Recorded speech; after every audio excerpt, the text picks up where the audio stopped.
Hey everyone. Today, we're looking at 6 games that could be the headliner for PlayStation Plus Extra in May 2025.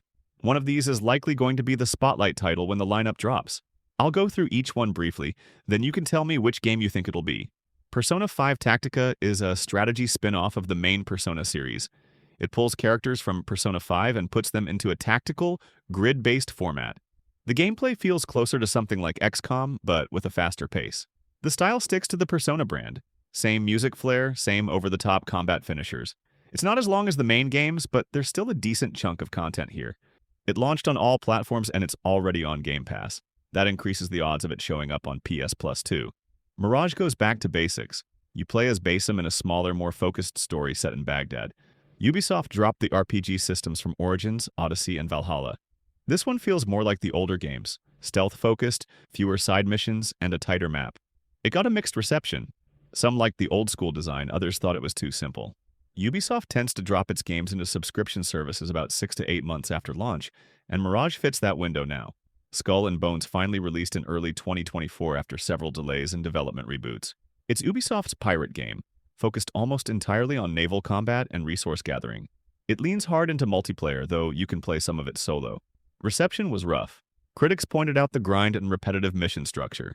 The player base dropped fast. If Ubisoft wants to boost numbers, putting it on PS Plus would be one way to do that. Then there's Like a Dragon Infinite Wealth. This is the follow-up to Yakuza Like a Dragon. It's massive. You've got 2 main cities, a ton of side content, and the turn-based combat from the last game. Infinite Wealth throws in a lot of mini-games, like a full Animal Crossing-style life sim built into it. The writing is strong. Combat has been polished. It's one of the better JRPGs released recently, but because it's still fairly new and selling well, it might be too early for it to hit PS Plus. Still, Sega has dropped games into the service faster before. Gangs of Sherwood is a co-op action game based on the Robin Hood legend. You play as one of 4 characters, each with different abilities. It's a linear, mission-based structure with boss fights, loot, and upgrade systems. Reviews weren't kind. A lot of people said it felt dated and unpolished, but that also makes it a prime candidate for PS Plus. Games like this tend to show up as filler or early headliners when a month is quiet. Lords of the Fallen is a Souls-like. It tries to do a dual-world mechanic where you swap between the living and dead realms. Combat is heavy, punishing, and kind of clunky depending on who you ask. The game looks good visually but had technical problems at launch. It's been patched since then, and some players have come around on it. It's not top tier, but it's not junk either.